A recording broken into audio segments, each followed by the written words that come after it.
안녕하세요. 바람과 해를 담은 정치 더불어민주당 국회의원 양이온영입니다. 오늘은 고유가 시대의 세계 에너지 시장 현황과 그리고 우리의 대책은 어떠해야 되는지 그 두 번째 시간인데요. 에너지경제연구원의 이상열 팀장님 모셨습니다. 안녕하세요. 네, 안녕하십니까. 어느 팀이죠? 팀이? 미래전략연구팀에 있습니다. 아, 정말 중요한 데네요. 사실 이런 그러면 고유가를 이미 예견을 하신 건가요? 미래전략 쪽에서는? 솔직히 말씀드리면 어느 정도의 어떤 공급망 교란이 있을 거라고 생각은 했었고요. 이미 이제 코로나 시대를 겪으면서 또 탄소 중립이 메가 트렌드로 되면서 어떤 공급망이 재편이 일어나면서 이러한 어떤 공급망의 교란이 있을 거라는 생각은 했지만 이렇게 지정학적인 이유로 인해서 이렇게 심각한 전쟁까지 일어나서 솔직히 판단을 할 수가 없었던. 그러니까 뭐 장기적으로 봤을 때는 공급망 교란으로 인해서 그 공급망 교란은 탄소 중립이라는 전반적인 흐름 때문에 투자가 더 일어나지 않으니까 맞습니다. 공급 쪽이 당연히 이제 위축될 수밖에 없고 그러면은 당연히 가격은 점점 더 올라갈 거고. 그 예상을 했지만 전쟁까지 나보니까 갑자기 더 심해졌다. 맞습니다. 어쨌든 예상은 그래도 중장기적으로 했던 거다 보시는 거군요. 그러면 이 국제 에너지 가격이 공공행진이 어떤 상황인 건지 그리고 거기에 따라서 우리는 어떤 대처를 해야 되는지 좀 얘기를 좀 들어볼까요? 네.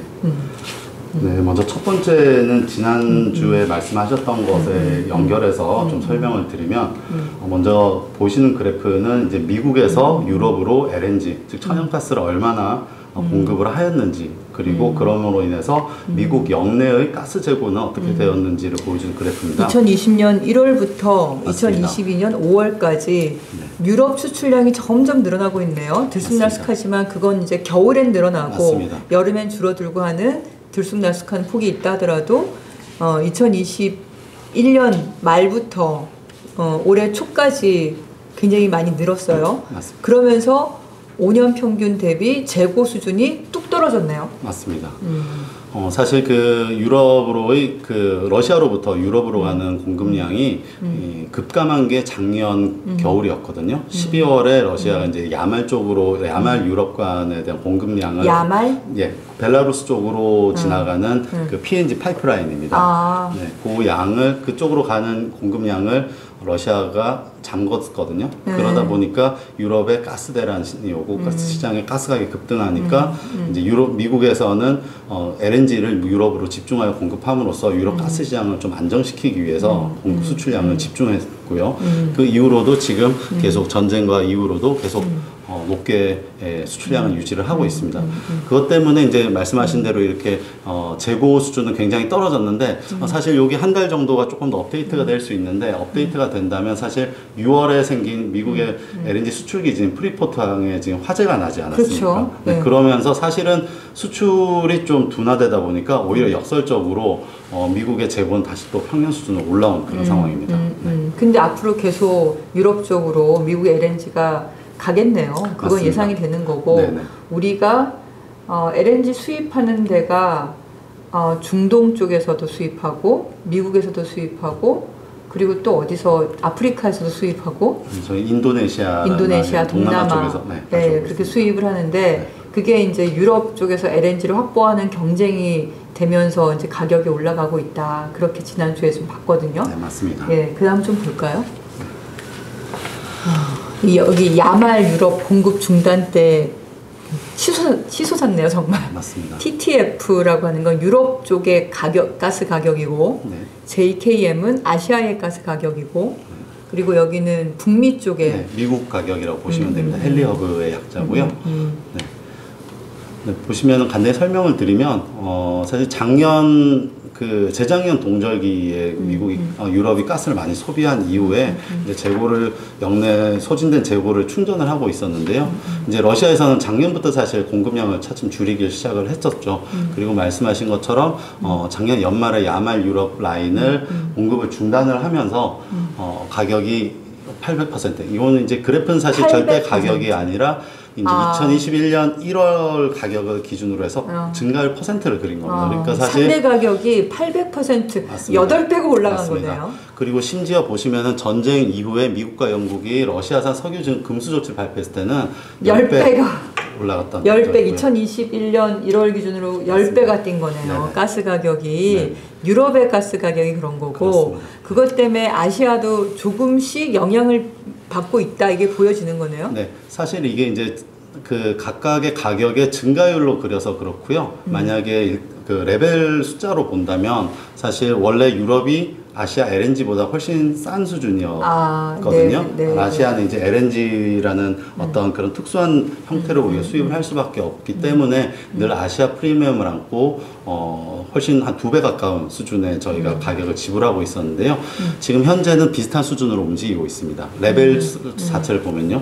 그리고 밑에 이제 미국의 헨리허브 가격을 보면 사실 그런 지정학적인 영향의 움직임과 크게 다르지 않게 좀 이렇게 동조되진 않는 모습을 보이고 있었습니다. 그런데 미국 가격도 사실 5월 들어서 올라가기 시작했는데 저 현상이 아까 보신 것처럼 여기에서 미국 역내 재고가 떨어지다 보니까 미국 역내 시장의 가격이 오르는 상황이었고요.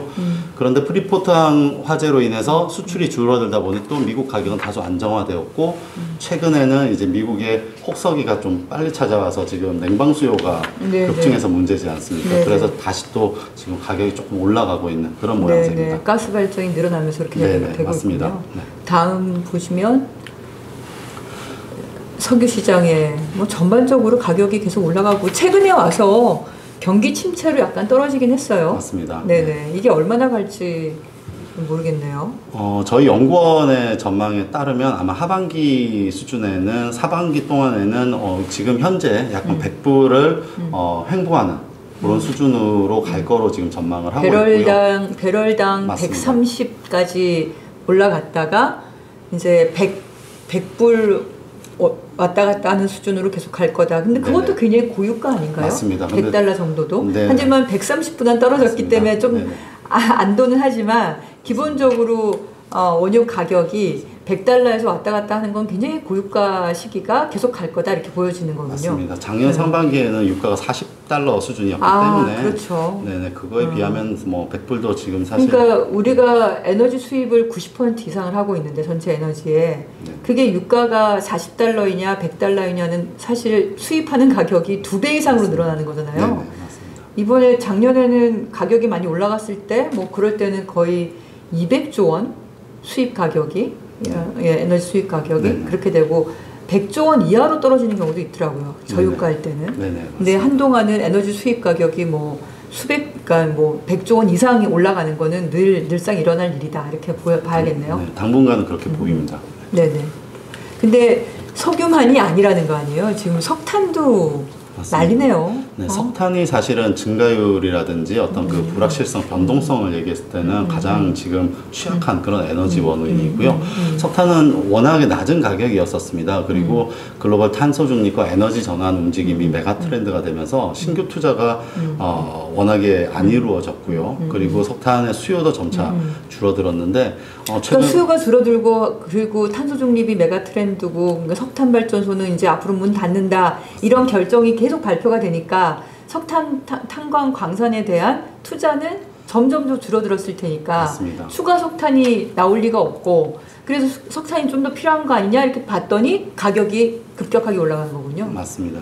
이제 여기 그래프에는 종류가 두 가지 종류의 석탄이 있습니다. 이제 원료탄이라는 부분은 철강 산업에 사용하는 그러니까 제철 제강 산업은 철광석과 네네. 석탄 코크스를 같이 태우고 네네. 시멘트도 마찬가지죠. 시멘트 원래 원석과 그다음에 석탄을 같이 태워서 시멘트 소송 과정을 거친다 이렇게 얘기를 하잖아요. 네네. 그리고 제철 과정도 그걸 녹이는 과정이 결국 석탄이랑 같이 태우는 거니까 그럴 때 쓰는 게 원료탄인 거군요. 네네. 그렇게 그걸 호주산으로 쓰는 거군요. 네, 그렇게 구분해서 저희가 그 명명을 하고 있고요.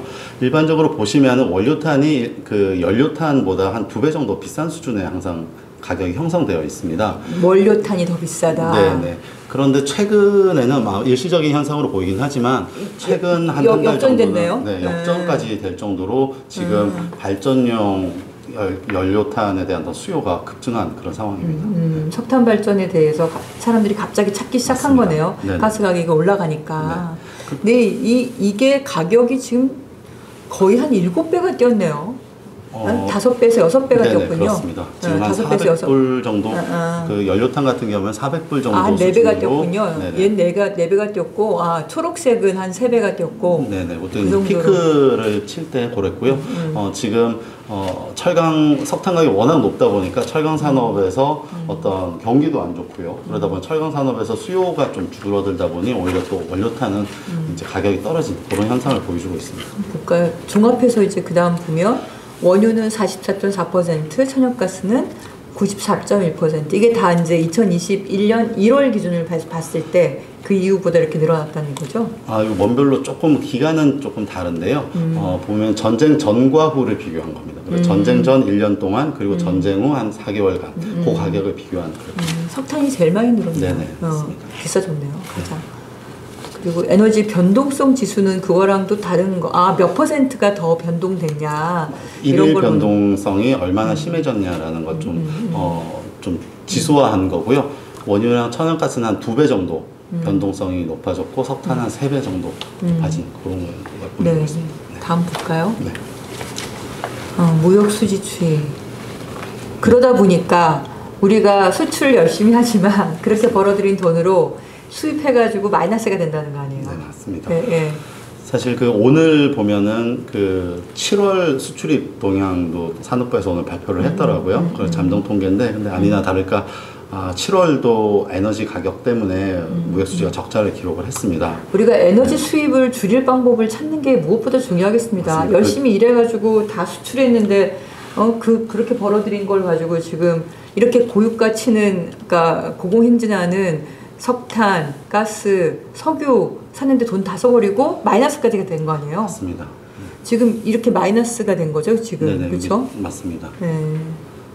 가격이 저렇게 올라가니까. 근데 수출액도 많이 올라갔네요. 네, 그러니까 수출도 늘 보면 전년 동기 아니면 역대 동기간 중에 가장 많은 수출을 달성했다 이렇게 기록을 하고 있는데요. 열심히 일을 해서 수출을 하고 네. 있네. 근데 수입이 근데 저 수입은 대부분 다 에너지 수입일 거 아니에요? 에너지가 이제 수입량에 차지하는 그래프가 이제 여기 나와 있는데요. 그렇군요. 보통 한 20% 전후에서 전부 다는 아니지만 네네. 한 20% 정도다. 네네. 그런데 이제 유가가 높을 때는 당연히 더 많은 돈을 주고 사와야 되기 때문에 그 차지하는 비중이 한 27%까지 올라가기도 하고요. 네. 저유가일 때는 뭐 20% 밑에까지도 내려오기도 하고. 그러면 저 수출과 수입이 같이 높아지는 건 우리가 중간재 가공해서 수출하는 경우가 있으니까 원자재를 수입하는 그런 걸로 해서 수출을 많이 하면 그만큼 수입도 많이 하고 이렇게 이해할 수도 있겠네요. 네, 산업의 중간재까지 생각하시면 그게 이제 같이 동조해서 움직이는 걸 이해하실 수가 있습니다. 그래서 수출 수입이 같이 동조해서 움직이는데 네. 그동안은 보면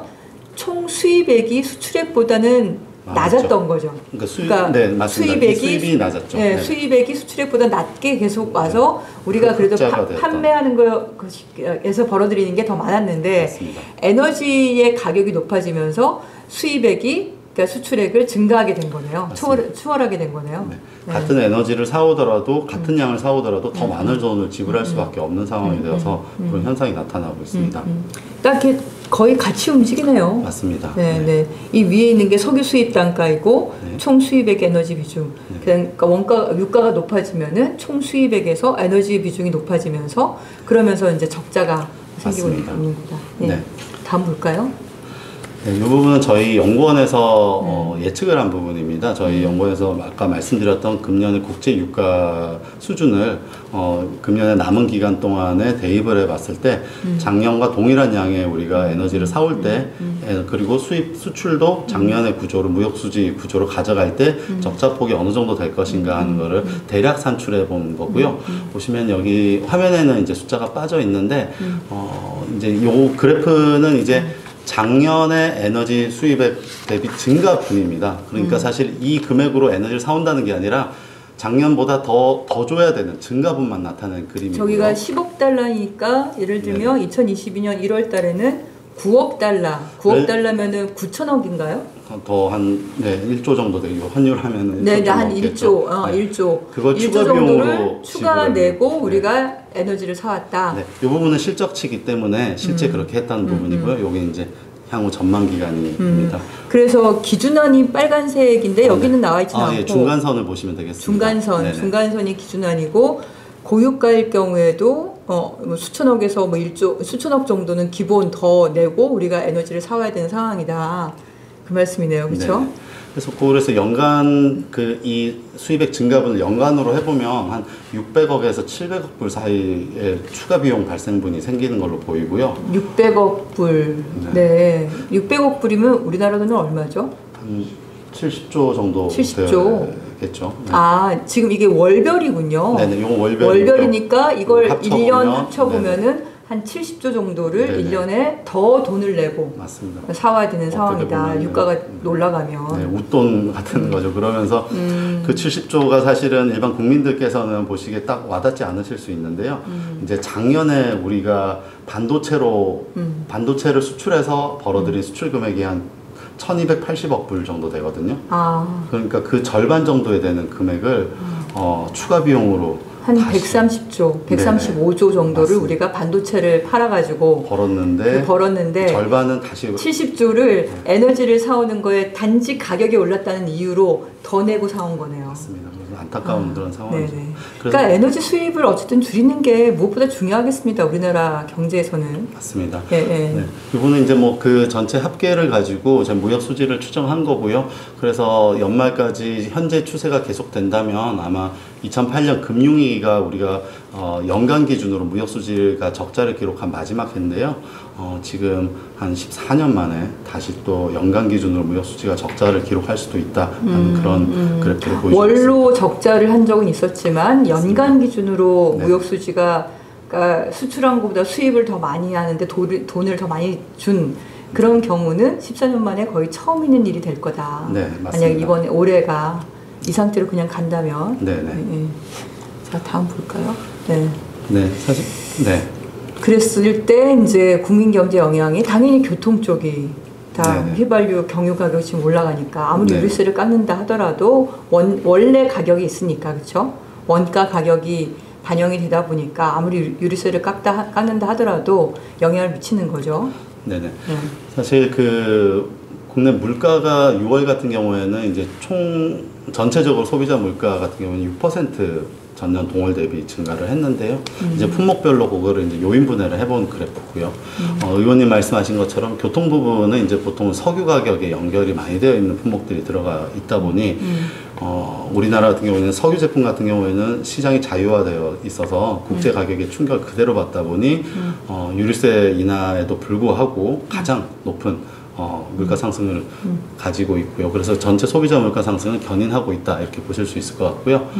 또 반대로 여기에 보시면 이제 수도, 전기, 연료 이런 부분이 있는데 우리나라 그래도 지금 6%라는 굉장히 높은 물가 상승률을 기록하고 있지만 다른 OECD 국가들 같은 경우에는 7%, 8% 수준을 기록하고 있는 걸 보면 거기보단 좀 낮죠. 이제 그 부분이 이제 어떻게 보면은 이 부분인데요. 사실은 전기와 가스 가격 같은 경우에는 정부의 규제 가격으로 운영을 하다 보니 현재 물가 상승에 직접적으로 미치는 영향 자체는 비교적 낮은 부분입니다. 하지만 이제 단기간에는 이게 물가를 안정시키는 효과도 있지만 뭐 다음 슬라이드에서 또 말씀 나누겠지만 이게 또 경제에는 오히려 이 상황이 오래되면은 이거는 오히려 큰 어떤 그런 안 좋은 효과를 가져오게 되는 상황이고요.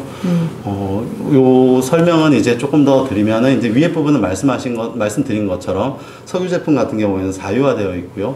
여기 이제 국제 가격이 이제 싱가포르 현물 시장. 저 회색 선이 국제 가격이고, 맞습니다. 저 빨간색이 국내 가격인데 국제 가격하고 국내 가격이 저렇게 이제 비슷하게 움직이고 있네요. 네네. 다만 이제 유류세를 인하한 것만큼 국내 가격이 좀 낮아진 거네요. 그렇죠? 그게 유류세를 인하하지 않았다면 저 점선 정도로 국제 가격과 같이 올라갔을 텐데 맞습니다. 우리가 유류세를 인하했기 때문에 좀 낮아졌는데 그래도 낮아졌다 하더라도 어쨌든 연료 가격 자체가 높기 때문에 그 높아지는 거를 완전히 막지는 못한다. 네. 그대로 반영이 될 수밖에 없다. 네네. 경유도 마찬가지인 거고 그렇죠? 유류세 인하분이 저만큼이고. 네. 근데 발전은 좀 다른 모양이에요. 네. 사실 국제 에너지 가격이 그렇게 올라가고 있고 우리가 그걸 다 그렇게 많은 비용을 들여서 사와서 발전을 하는 때는 실제 발전 비용은 원료 가격을 반영한 비용이 되겠고요. 그래서 보시면은 그 전쟁 이후에 2022년 이후에 모든 에너지원에서 발전 비용이 2배 정도 평균 내면은 2배 정도 올라갔거든요. 그러니까 어떤 걸 보면 볼 수 있죠?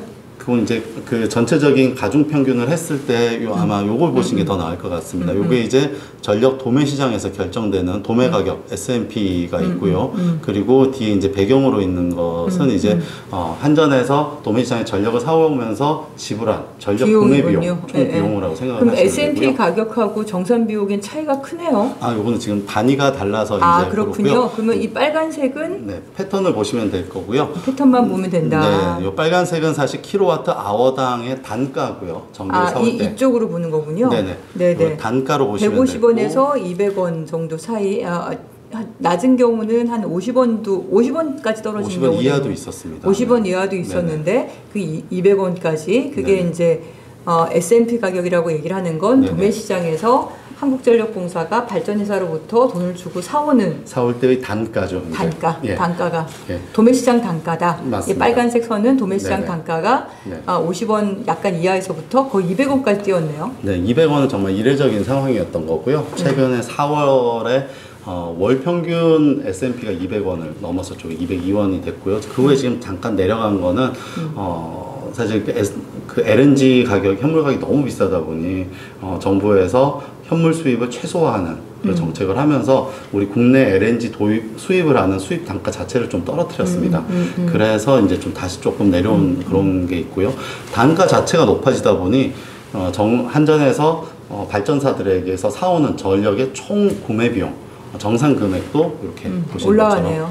것처럼 그 패턴에 따라서 이제 규모가 결정이 되는 거고요. 근데 거기에 따라서 소매요금이 올라가지는 않으니까 한전이 적자가 쌓이는 거네요. 맞습니다. 사실 이렇게 발전 비용은 이렇게 2배까지도 올라갔는데 소매요금은 사실 계속 원료비 연동제를 이제 동결하면서 오르지 않았기 때문에 그 차액이 바로 이제 공기업의 적자 부분으로 쌓이는 부분이 되겠습니다. 다음 한번 볼까요? 그래서 이제 하시고 싶은 얘기가 정책 방향 이런 상황에서 우리가 어떤 정책을 가져가야 되는지 그 말씀을 좀 하시고 싶으신 거죠?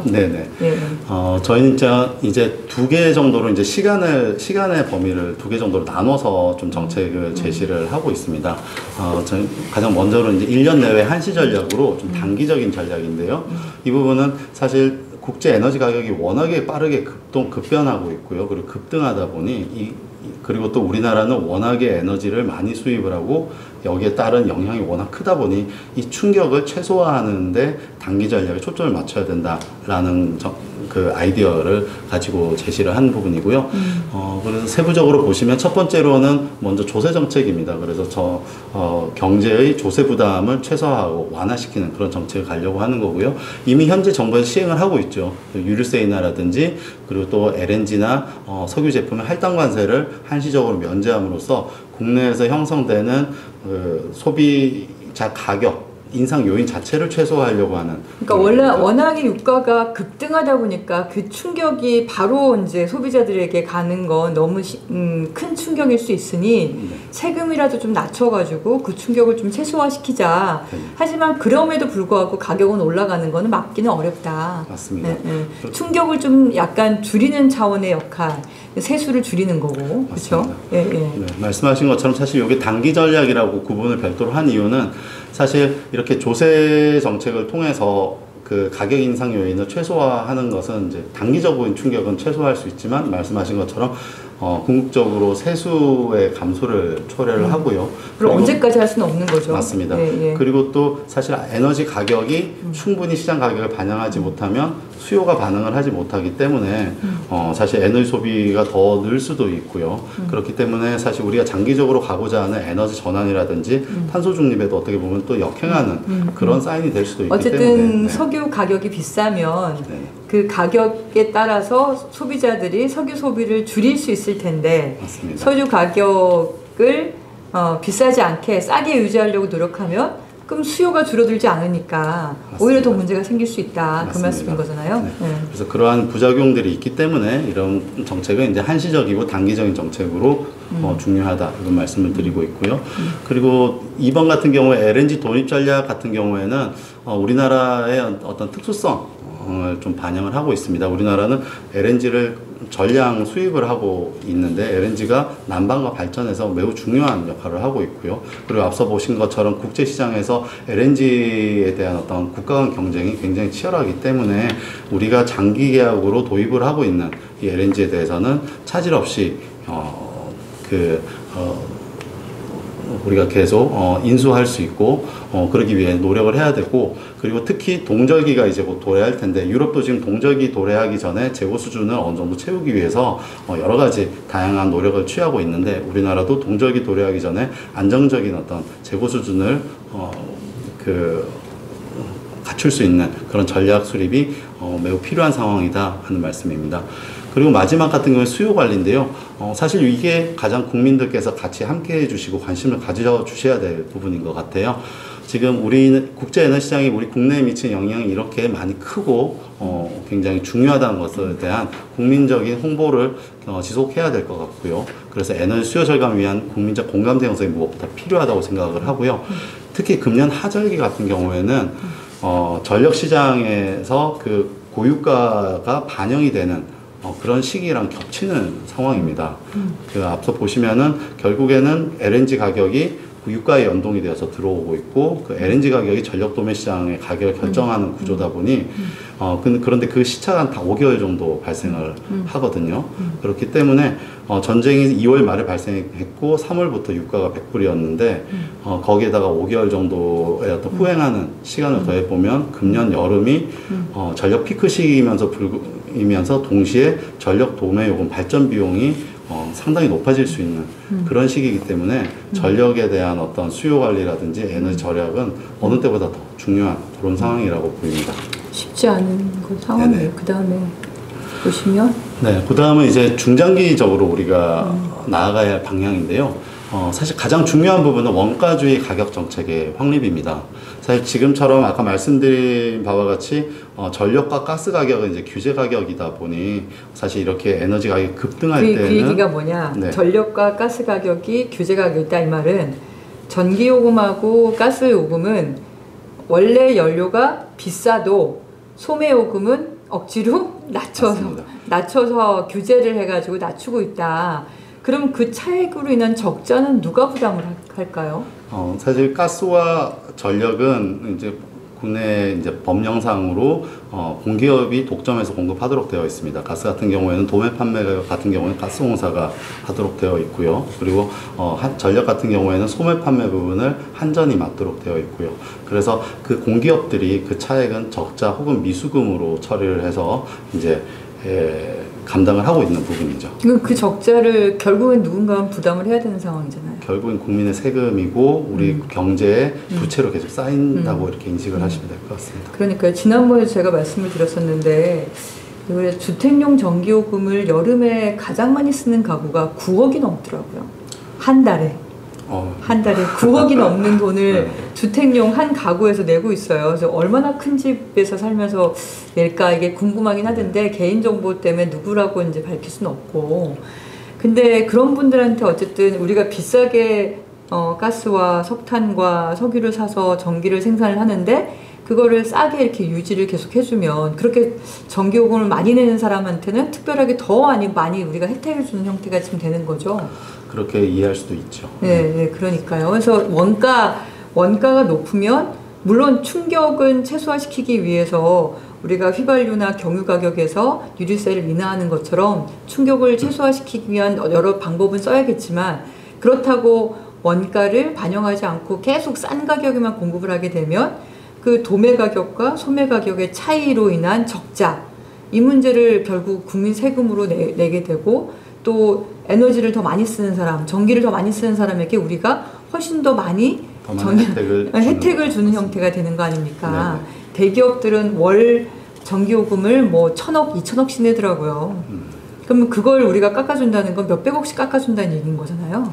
네. 근데 그런 기업들이 사실 영업이익은 조 단위 아니면 두 자릿수 10조, 20조 이런 단위로 돈을 벌고 있는데 굳이 그렇게 깎아줄 필요가 있겠냐, 이런 고민이 있는 거죠. 맞습니다. 충격은 완화시키되 무한정 계속 중장기적으로 깎아주지 말자. 네. 어쨌든 사람들이 그 효율에 투자할 수 있도록, 그리고 연료가 들어가지 않는 재생에너지에 투자할 수 있도록 그렇게 유도를 하는 게 필요한데, 그걸 보려면 그 그래프가 하나 있었던 것 같은데요. 네, 다음 그래프인데요.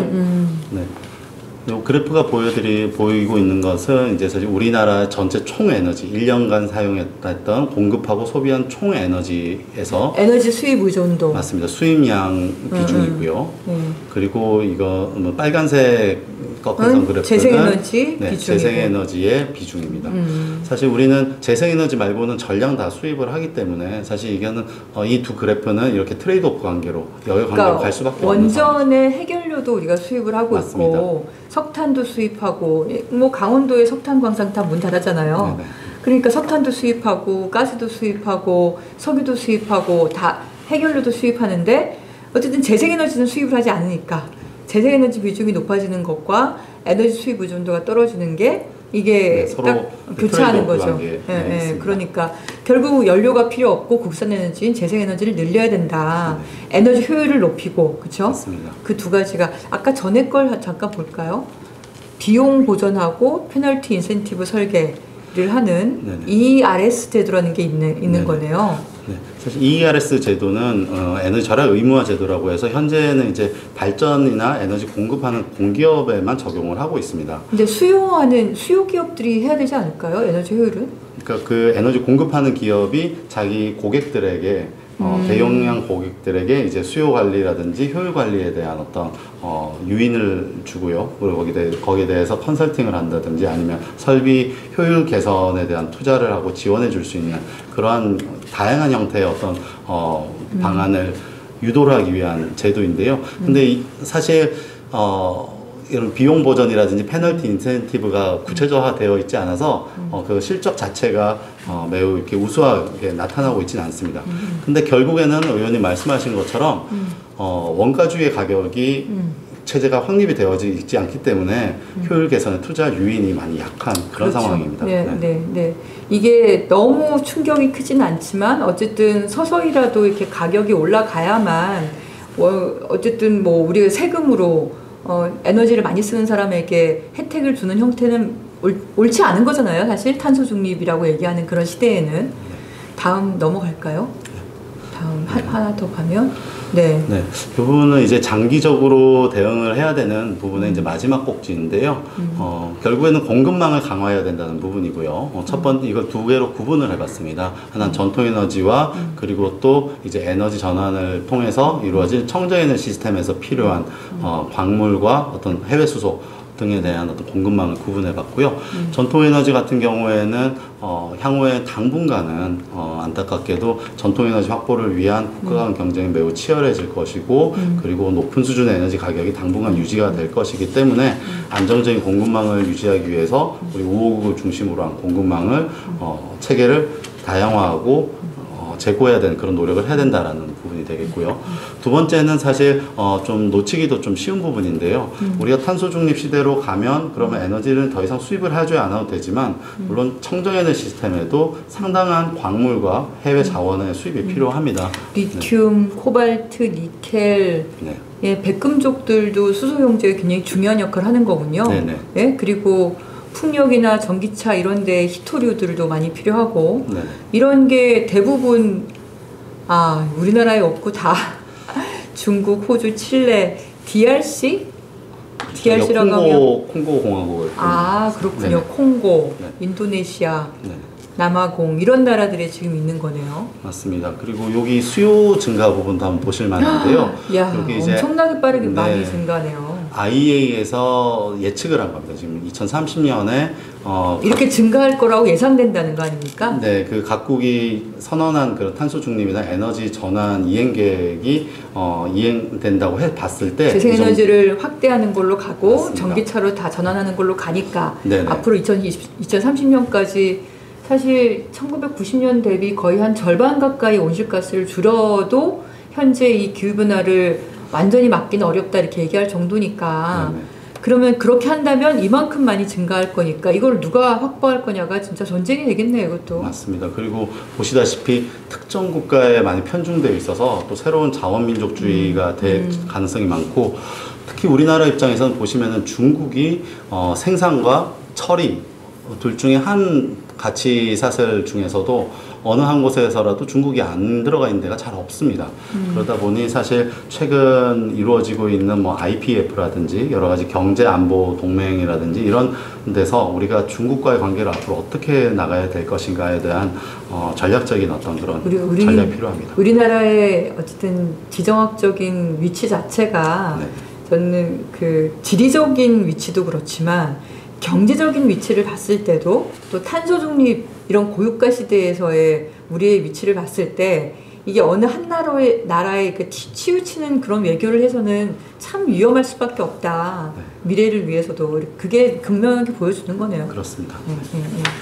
네, 오늘 여기까지 말씀을 해주셨는데 어쨌든 전반적으로 고유가에 의해서 가스나 석탄이나 전반적으로 올라가고 있다는 걸 우리가 계속 보고 있고 거기에 따라서 발전 단가도 많이 올라가고 있는데 이제 소매 가격을 가스하고 전력에서 이렇게 규제를 하다 보니까 제대로 그 수요를 줄이고 재생에너지 투자하는 그런 형태로 가고 있지 못한 문제들이 생길 수 있다. 그러니까 물론 너무 급격한 가격 인상이 물가에 영향을 미치기 때문에 충격을 최소화하기 위해서 유류세 인하라든가 특별한 조치들이 필요하겠지만, 그리고 또 한편으로 화물차 운전자라든지 이런 생활 생계형으로 에너지를 쓰고 계신 분들한테는 우리가 딱 집어서라도 이렇게 지원을 하는 게 필요한데, 전반적으로 에너지를 많이 쓰는 뭐 가구라든지 아니면 에너지를 많이 쓰는 기업들한테 천편일률적으로 다 가격을 싸게 해주는 것은 그것은 전환을 하는 데에 좋은 시그널이 될 수 없다. 맞습니다. 그래서 단기적인 대책과 중장기적인 대책은 좀 구분해서 해야 되는 거다. 더 나아가서 이런 광물들, 녹색 광물들을 확보하는 데 있어서 무엇보다 균형 잡힌 외교가 굉장히 중요하겠다. 이런 말씀이신 것 같습니다. 네, 감사합니다. 네네. 오늘 말씀 보면서 어쨌든 이런 어려움들이 올해만으로 끝나는 게 아니라 계속될 것으로 보여지기 때문에 그 윤석열 정부에서도 역할을 잘 하셔야 될 것 같고, 저희 국회에서도 지속적으로 이 관련한 질의를 하면서 대책을 마련할 수 있도록 그렇게 노력을 하겠습니다. 오늘 여기까지 와주셔서 감사합니다. 네, 감사합니다. 네, 감사합니다.